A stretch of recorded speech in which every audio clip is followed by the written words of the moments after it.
bénis parce que le Seigneur a fait grâce que nous soyons assemblés ce matin. Amen. La Bible dit que là où 2 ou 3 sont assemblés en mon nom, je suis au milieu d'eux. Et gloire au Seigneur pour cette occasion qui nous amène encore dans sa maison. Malgré le temps, malgré le moment ou la période où les gens sont souvent dans des fièvres et un peu dérangés par le rhume. Mais cela nous empêche d'être dans la présence de Dieu et c'est une grâce. Bien-aimés, si nous respirons, ce n'est pas parce que nous le méritons, mais parce que Dieu le permet. Et s'il ne le permet pas, nous ne pouvons pas non plus respirer ni avoir le mouvement. Gloire à Dieu. Nous allons nous lever, nous lirons l'Écriture dans le livre de Luc, chapitre 5. Luc, chapitre 5, nous partirons du premier verset.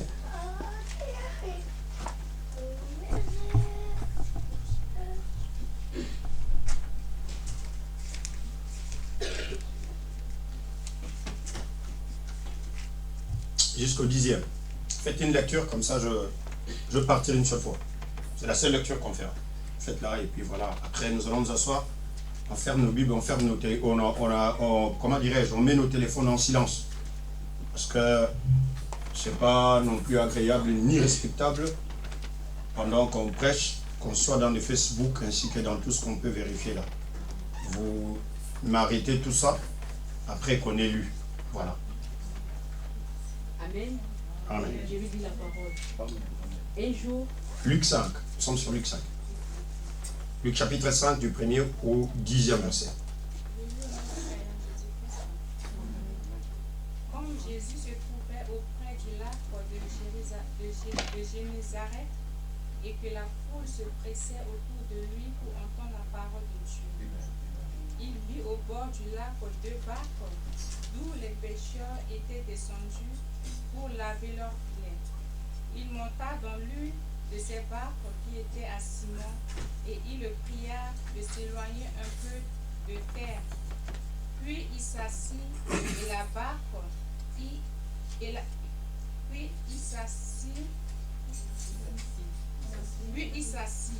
et de la barque il enseignait la foule. Lorsqu'il eut cessé de parler, il dit à Simon: avance en pleine eau et jetez vos filets pour pêcher. Simon lui répondit: Maître, nous avons travaillé toute la nuit sans rien prendre, mais sur ta parole, je jetterai le filet. L'ayant jeté, ils prirent une grande quantité de poissons et leur filet se rompait. Ils firent signe à leurs compagnons qui étaient dans l'autre barque de venir les aider. Ils vinrent et ils remplirent les 2 barques au point qu'elles enfonçaient. Quand il vit cela, Simon-Pierre tomba aux genoux de Jésus et dit: Seigneur, retire-toi de moi, parce que je suis un homme pécheur. Car l'épouvante l'avait saisi, lui et tous ceux qui étaient avec lui, à cause de la pêche qu'ils avaient faite. Il en était de même que Jacques et de Jean, fils de Zébédée, les associés de Simon. Alors Jésus dit à Simon: ne crains point, désormais tu seras pêcheur d'hommes. Amen. Merci. Amen. On va bien nous asseoir. L'histoire est claire. Et c'est un chapitre que nous connaissons parce qu'on en parle.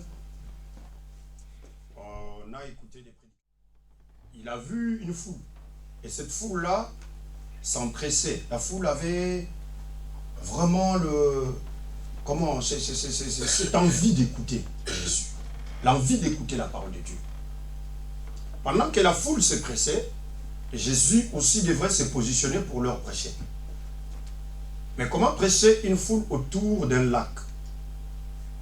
Ce n'était pas dans une plaine, Ce n'était pas dans un coin où on peut dire sur une montagne, on peut dire « Ok, ça va, je prends un peu l'élévation et je vais parler ».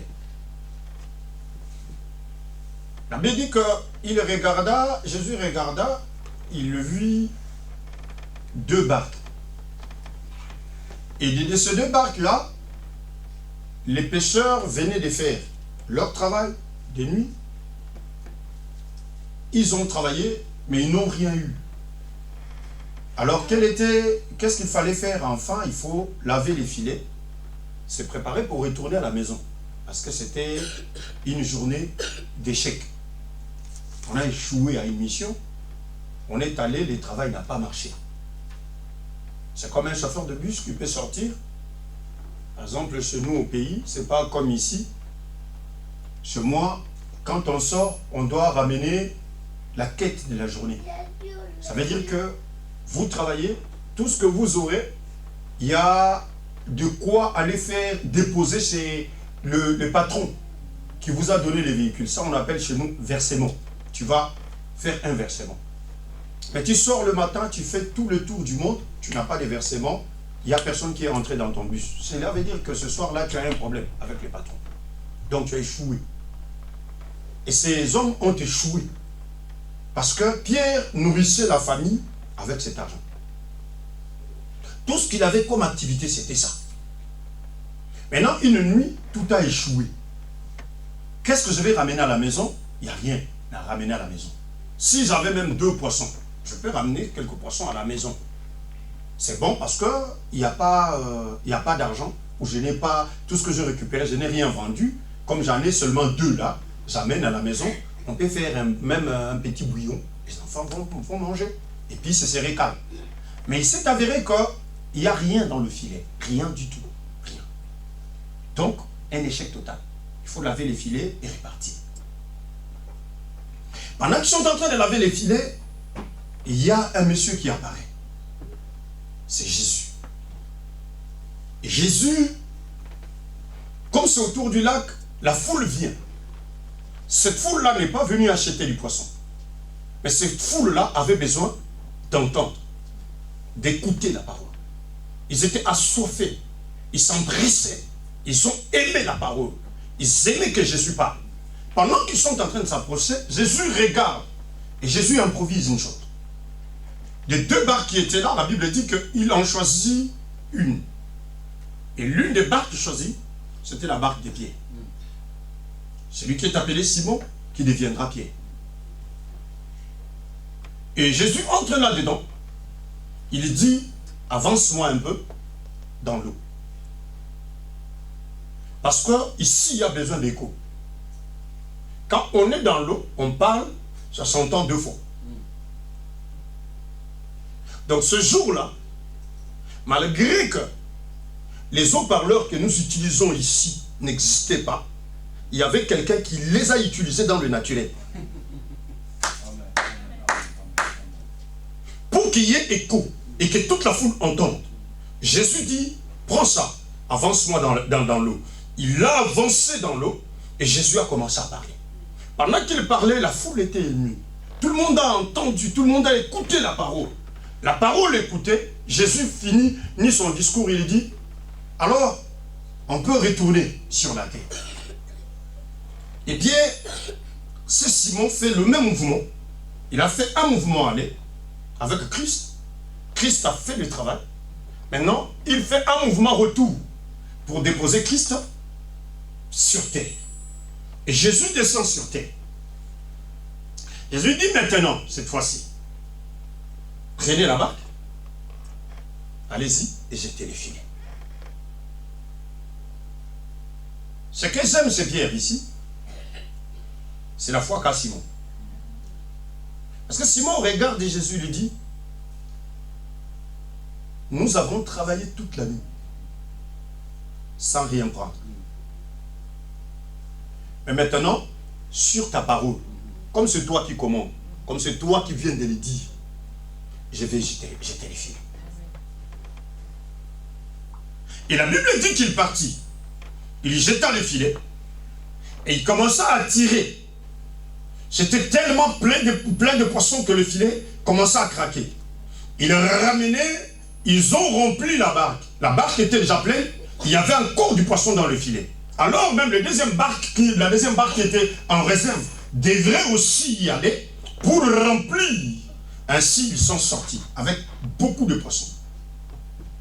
Et à la sortie, ayant vu ça, la Bible dit que Simon s'est jeté sous les pieds de Jésus pour dire, pardonne-moi et pitié de moi. Parce que moi, tel que je suis là, je suis un homme pécheur. Ici, Simon vient de voir un miracle. Un miracle qu'il n'a jamais vécu. Un miracle qu'il n'a jamais vu. J'ai peur parce que nous sommes au lac de Génézareth. Génézareth veut signifier harpe. L'harpe, c'est un instrument de musique. L'harpe, c'est comme la guitare. On joue à l'harpe. On joue à tous les instruments de musique que vous pouvez connaître. Je ne sais pas moi, on peut utiliser un synthétiseur, ainsi de suite et tout. Mais quand on utilise ces instruments, c'est pour transmettre un message. Ça va? Parce qu'on ne le joue pas pour le jouer. S'il faut le jouer, là, tel que le synthétiseur est là, vous allez entendre le son. Même si vous n'avez jamais commencé à chanter. Mais il y a un son qui est sorti là, ça vous donne déjà. Personne n'a encore chanté. Mais tellement que les clavéristes jouent, on comprend ce qu'il est déjà en train de dire. C'est pourquoi ça ne devrait pas être ailleurs. Ça devait être seulement que là où les grands joueurs d'harpe, celui qui a parlé depuis le ciel, peut parler pour que les gens puissent comprendre un message. Il est venu pour entendre un message. C'est autour du lac de Génézareth. C'est autour de la harpe. C'est autour de la musique que David transmettait le message de l'Éternel. C'est pourquoi cet homme qui est venu, qui s'appelle Jésus, vient autour du lac de Génézareth. Parce qu'il a un message à délivrer. Parce que la harpe délivre un message. L'instrument donne un message. Par définition, la musique, c'est l'art de combiner les sons. Si on combine les sons, ils se rendent agréables à l'oreille. Maintenant, il faut combiner les sons. C'est Génézareth, et Jésus apporte un son. Jésus arrive, et Jésus regarde deux barques. Mais Jésus fait le choix d'une barque.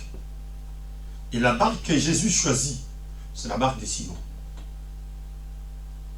Or, Simon avait deux associés. Il y a Jacques qui est là. Mais pourquoi Jacques? Pourquoi on ne prend pas Jacques? Mais pourquoi on ne prend pas Jean? Parce que les trois, ils vont se retrouver parmi les disciples, vous le savez? Et c'est ces trois-là que Jésus a mené à la montagne. D'avance, il travaillait déjà à trois. Dans le monde, ils étaient à trois. Quand ils viennent au Seigneur, ils continuent leur travail à trois. Ne néglige jamais des relations. Écoute-moi. Ne néglige jamais une relation que tu as. Parce que tu ne sais pas cette relation, qu'est-ce qu'elle peut produire demain. Tu peux négliger quelqu'un aujourd'hui, mais demain, cette personne-là peut devenir une personne très importante dans la société. Tu vas le regretter amèrement, mais ce serait trop tard. Parce que tu t'es joué d'une relation. La vie est faite des relations. Les mauvaises relations, il faut les couper. Les bonnes, il faut les garder. Et il faut les soigner. Parce qu'une relation a été toujours nourrie.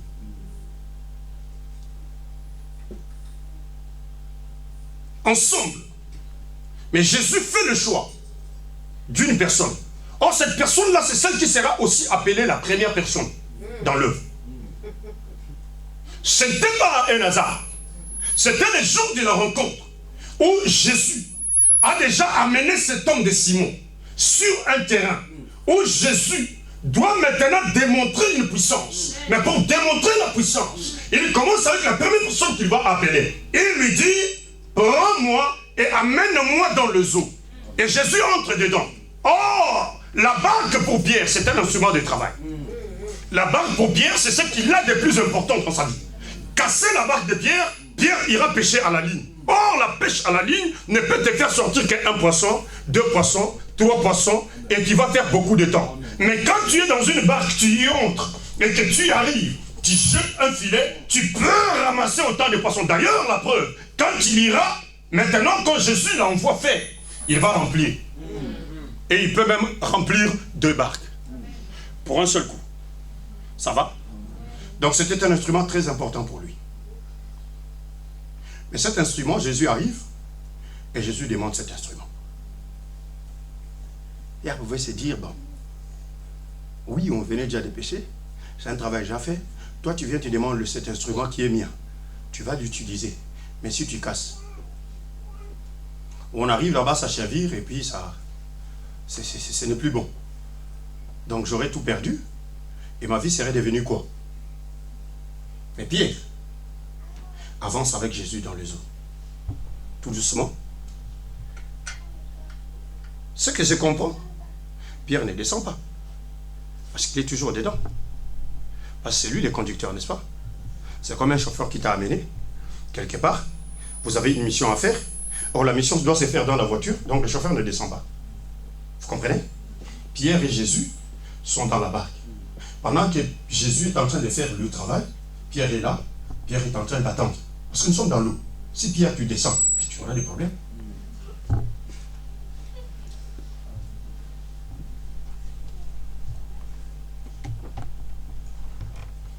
Je vais te dire une chose. Je l'ai dit en lingala, je le répète en français. Yesu ba memakayi. Yesu ba memamtuti.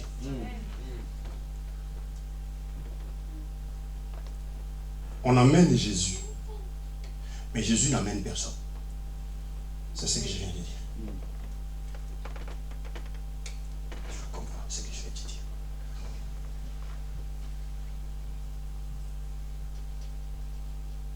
Il y a un temps, j'avais entendu des gens sortir une chanson, Jésus mets-moi au dos. Et beaucoup de gens ont beaucoup dansé. Et c'était un lingala. Et puis après on disait ça en français, Jésus mets-moi au dos et Yesu kumbanga na mokongo. Et puis ils dansaient tellement, c'était grave. Et ces groupes-là, c'est disloqué comme ça.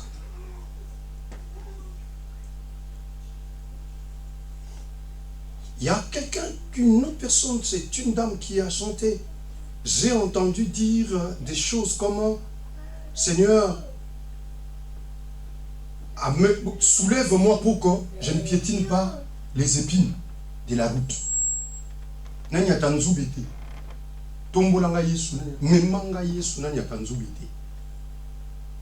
J'ai dit, ils prennent ce qui est du monde, une idée, et puis ils amènent dans du sacré. Or, les sacrés marchent avec la parole. Les sacrés ne marchent pas avec ce qu'on entend de l'extérieur. Le sacré est dans la parole. Jésus ne peut pas te soulever. C'est toi qui amènes Jésus. Or, celui qu'on amène ne peut pas amener l'autre.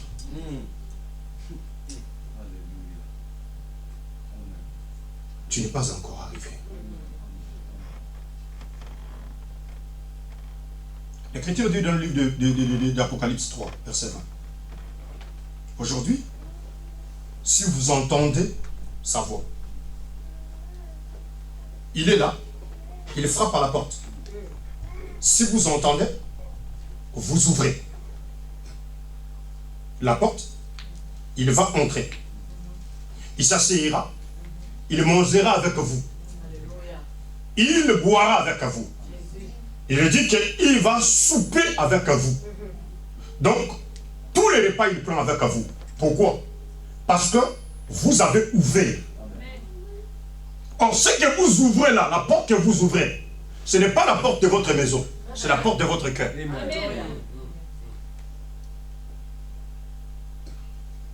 Et la maison, et l'homme qui garde l'autre. C'est la maison. Quand il y a des intempéries, c'est la maison qui te garde, n'est-ce pas? Donc, en réalité, tu es là comme une bâtisse, une maison de Dieu.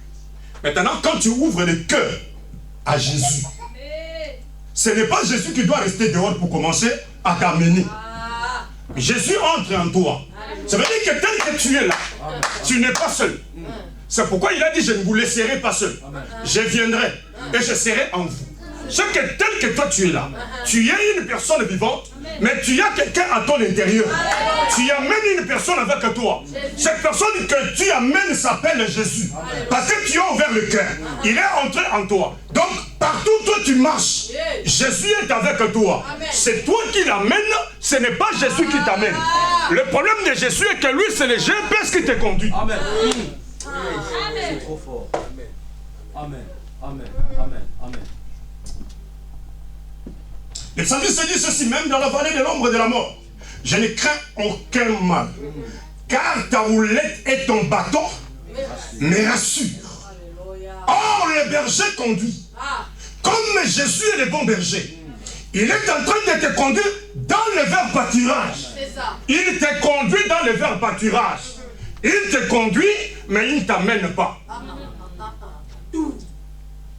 C'est toi qui l'amènes, mais lui te conduit. Il te montre le chemin qu'il faut.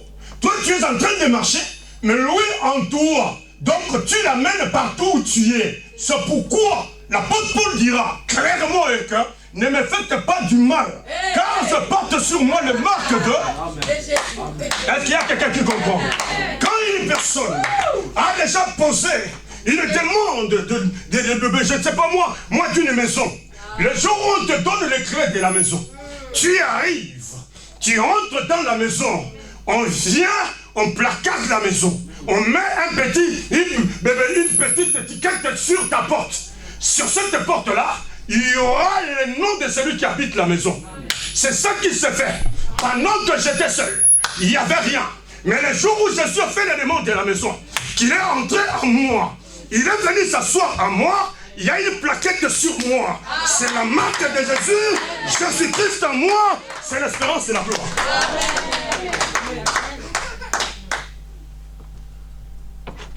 Il m'utilise comme maison parce qu'il est venu en moi.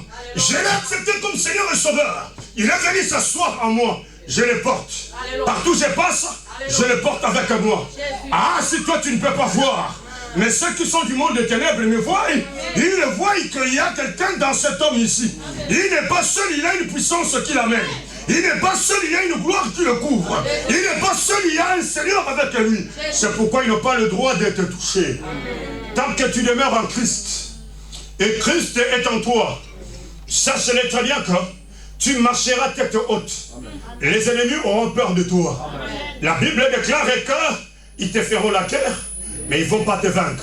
Ils viendront par un chemin, ils vont rentrer par sept. Tout celui qui se lèvera contre toi, sa langue sera condamnée.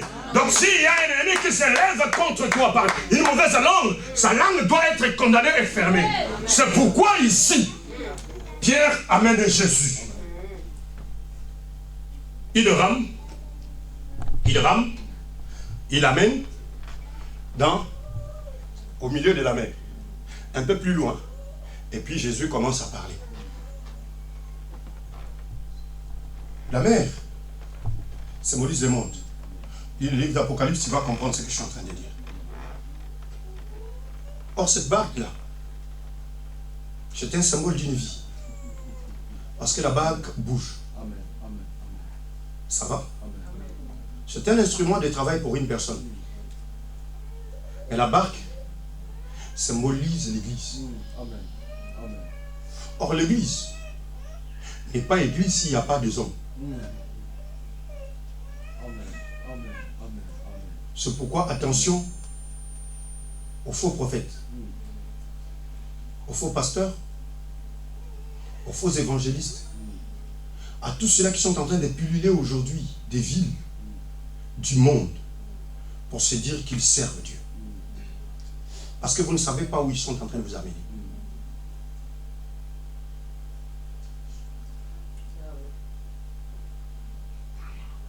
La Bible dit ceci, qu'il a amené Jésus. Or, la barque que Jésus, si il y a une barque, il faut qu'il y ait de l'eau. Ça va? Pour que la barque avance. C'est pourquoi, toi, peut-être que tu es là, tu es une barque de Dieu. Parce que tu fais partie de l'Église. L'Église, c'est ce corps-là de Christ. Si tu es une barque, tu fais partie de la barque, tu ne dois pas être dans les airs. Tu dois être sur la terre, dans le monde.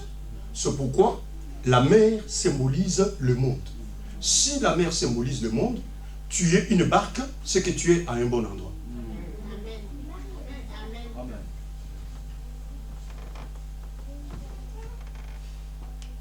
Mais dans la barque, il faut qu'il y ait Jésus. Parce que seul, ça ne va pas marcher. Alléluia. Amen. On amène Jésus avec nous. Et on amène sa croix. Qui veut me servir doit prendre sa croix et faire quoi? Et me suivre. Donc Jésus marche. Quand on dit il faut le suivre, il marche. Il te dit de suivre. Il ne t'a pas dit, il y a pour m'attendre l'épaule. Il n'a pas dit non, saute sur mes épaules ou sur mon dos. Comme ça je t'amène. Non. Tu prends la croix, tu marches et tu le suis. Lui, il montre le chemin. Il est en train de marcher. Parce qu'il est le chemin, la vérité et la vie. Il marche sur le chemin. Et toi, tu es en train de le suivre. Ce que lui va faire, le pied là où il va le poser, tu vas poser les pieds. Parce que c'est lui qui connaît le chemin. Amen. Et parfois, il te laisse que tu piétines les épines. Est-ce que vous comprenez? Il faut que parfois les malheurs atteignent le juste pour que l'Éternel l'en délivre. Parce que pendant que tu es en train de marcher, s'il y a des épines qui te font mal, Jésus va venir pour enlever ces épines-là. Mais toi, tu fais qu'on te mette au dos. On t'a dit que Jésus-Christ, c'est l'autoroute.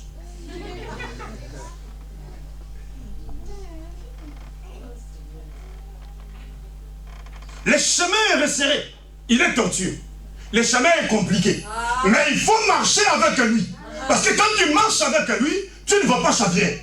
Quand tu marches avec Jésus, tu ne tomberas pas. Même si tu tombes, Jésus va te relever. Parce qu'il est avec toi. Lui qui est le bon pasteur, il va te conduire sur le chemin qui est bon pour toi. Ils ont marché avec Jésus. Il est entré avec Jésus. Jusqu'au milieu de la... presque là, dans la mer, pour parler. Et Jésus a donné écho. Ça veut dire que si tu es une barque, laisse Jésus qui est en toi là, commencer à parler.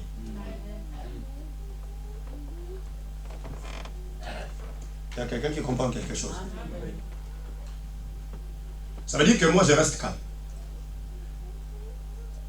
J'ai donné déjà la barque, n'est-ce pas? C'est lui qui donne. Il s'est dit que ce que j'ai donné ne m'appartient plus. Vous comprenez? Parce que la réalité c'est celle-là. Il a donné la barque à Jésus. Qui est resté le maître? C'est Jésus, non?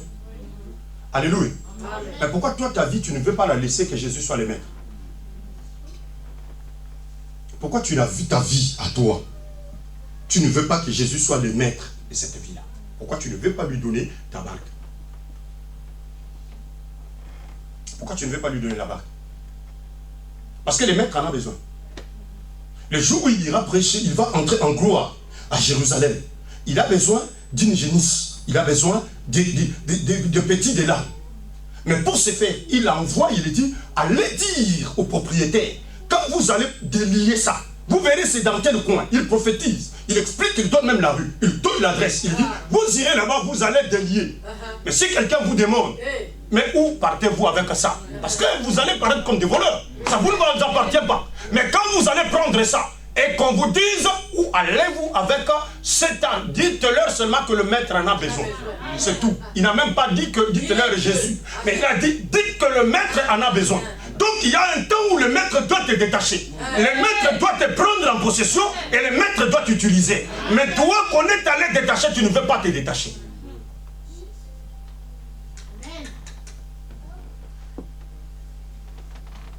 Sois sobre et libre. Dis-toi, je viens. Fais de moi ce que tu veux. Façonne-moi comme tu veux. Je me donne comme une offrande à toi. Comme je venais de dire, c'est lui à qui on donne. Cette chose-là lui appartient, n'est-ce pas? Il a donné à Jésus la barque. Et c'est Jésus qui dirigeait. Jésus dit, amène-moi dans les eaux. Il amène dans les eaux. Comme ça ne lui appartenait pas, il est resté calme. Il regardait Jésus faire. Jésus prêche, il finit. Et puis quand Jésus finit de prêcher, Jésus lui dit, allons-y. Retourne-moi là où tu m'as pris. Il le retourne là où il a pris. Maintenant Jésus lui dit, cette barque maintenant t'appartient. Son pécier soit ça. Ah, Seigneur. Tu ne comprends pas le mystère. Pour avoir un retour chez Dieu, il faut que tu lui donnes. Parce que Dieu lui-même a donné Jésus. Au retour, nous sommes sauvés. Ça va? Et ça lui vient par une donation. Maintenant, ce que toi tu dois faire, c'est de donner à Jésus. Selon Romains 12, il est dit que nous puissions donner notre corps comme un sacrifice de bonne odeur à Dieu. Je prends le corps tout entier, je l'amène à Jésus. Je dis, tu vois ça, il n'y a rien qui m'appartient ici. Oh non, les pieds, je vais laisser pour moi. Non. Ah non, ma bouche là, je garde pour moi. Non. Ah non, cette partie-là, peut-être de la poitrine, c'est pour moi-même. Non. Je prends tout. Je te donne. Maintenant, Jésus va prendre ça. Il va commencer à utiliser. S'il veut parler, il parle. S'il veut chanter, il chante. S'il veut jouer de la guitare, il joue. C'est lui, c'est son corps. Il en fait ce qu'il veut. Maintenant, quand il utilise ça, en retour, il donne Matabi. Matabi Choukoya.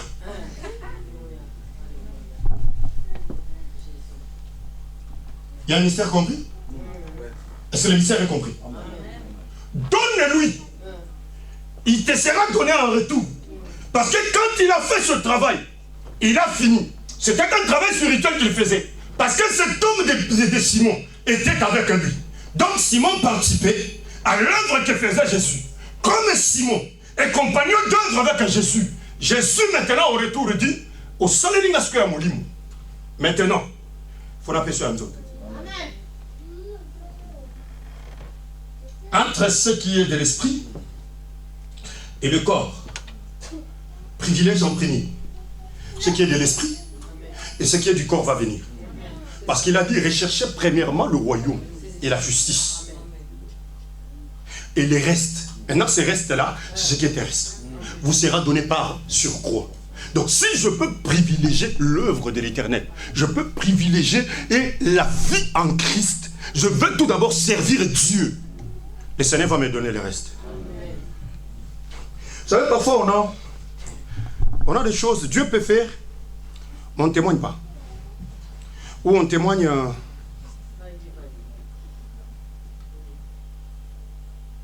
Il y a une femme dans cette église. Son enfant ne parlait pas. Pendant un moment. Elle commença à avoir peur. Au risque que l'enfant soit placé, au risque que... Ils m'ont amené l'enfant. J'ai prié pour l'enfant ici. Moins de temps après, cet enfant a commencé à parler. Vous avez déjà entendu ce témoignage ici? Oui. Quelqu'un passait ici pour témoigner? Non. Il y a une autre.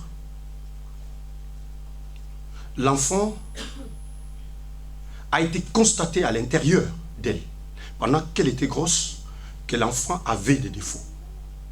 L'enfant devrait naître avec des infirmités. J'ai prié ici un jeudi. Elle avait un rendez-vous. Elle est retournée au rendez-vous. Il n'y avait plus rien. Est-ce qu'on a témoigné ça ici?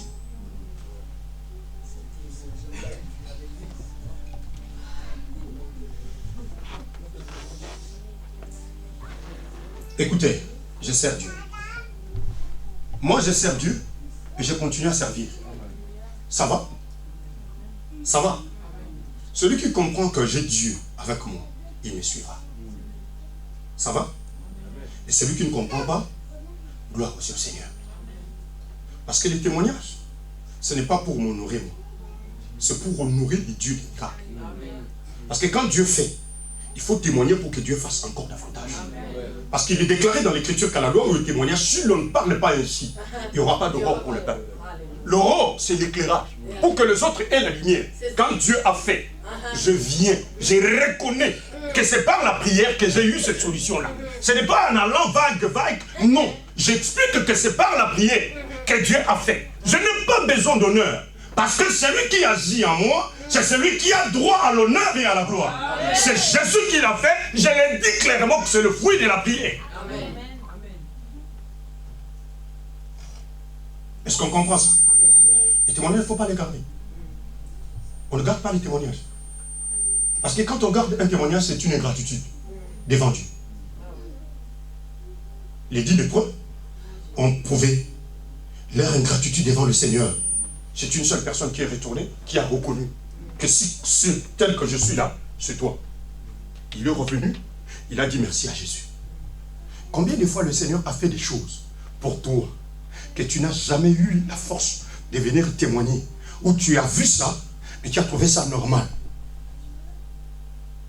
Ce qui relève du miracle reste miracle. Et toute personne pour qui Jésus a fait des miracles dans la Bible, à part les 10 lépreux dont on est en train de parler là, ils sont allés témoigner. Vous verrez quelqu'un qui arrive dans le temple, on dit de Jésus que Jésus c'est un aventurier. Jésus c'est un sorcier. Lui dit, traitez-lui de tout ce que vous allez les traiter.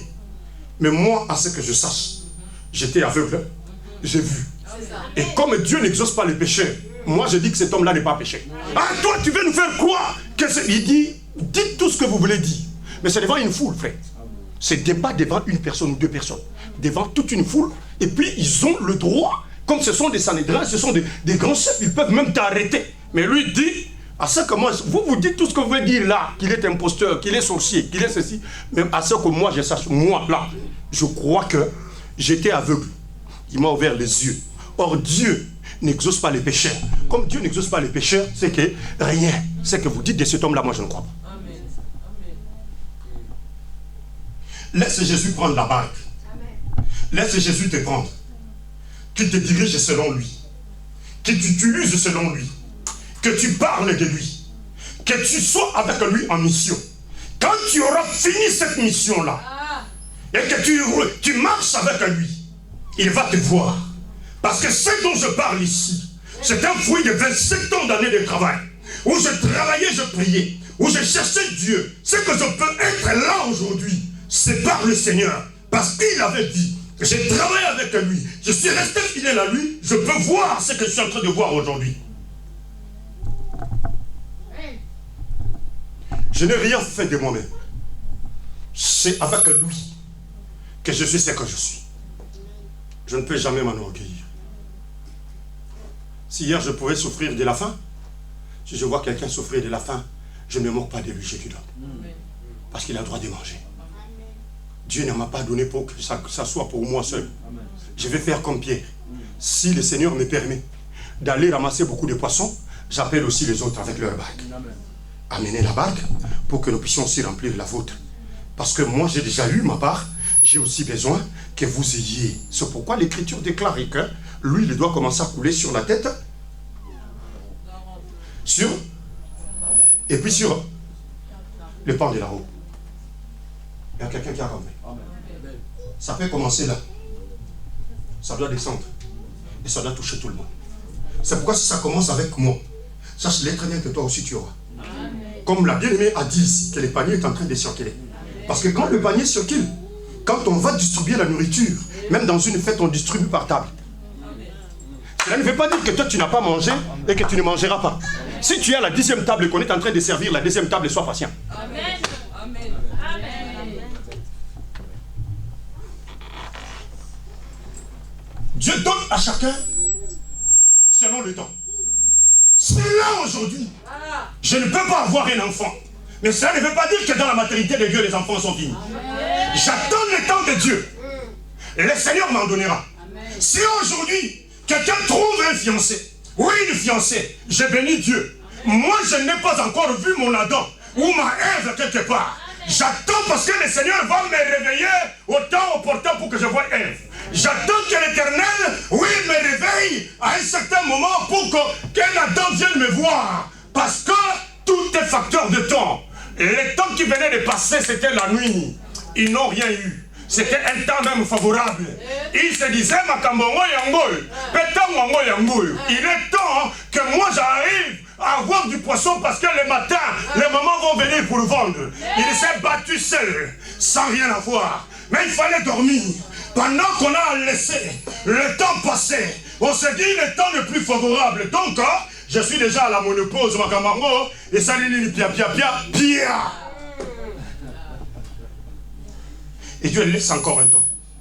Et Dieu vient chez Sarah et dit, Sarah, il est temps. Tu dois avoir un enfant. Et Sarah commence à rire.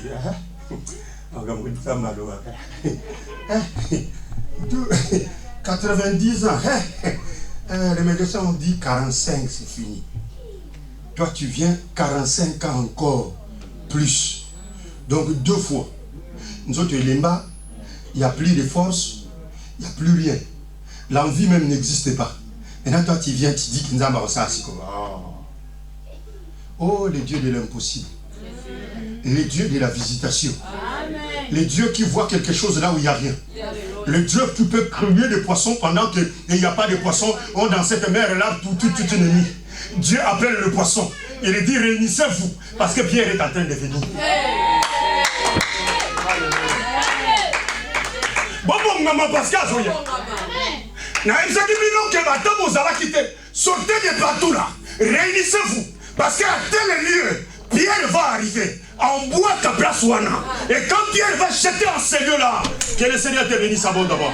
Quand Pierre jettera en ce lieu-là, il y a quelque chose qui va se passer. Bon, maman, poisson se place aux alliés, trompette, la harpe doit sonner. Les poissons vont se réunir. Pour que quand Pierre arrive cette fois-ci, il n'arrive pas par lui-même. Il a dit,